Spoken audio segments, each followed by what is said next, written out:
पक्षिशिरोरुबाहवे सहस्रनाम्ने पुरुषाय शाश्वते सहस्रकोटियुगधारिणे नमः।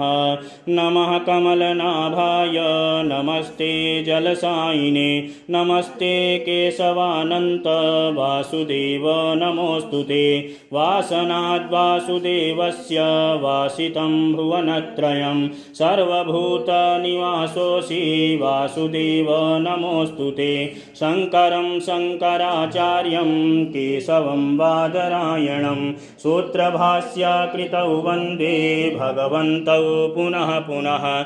ईश्वरो गुरुरात्मेति मूर्तिभेदविभागिने व्योमवद्व्याप्तदेहाय दक्षिणामूर्तये नमः।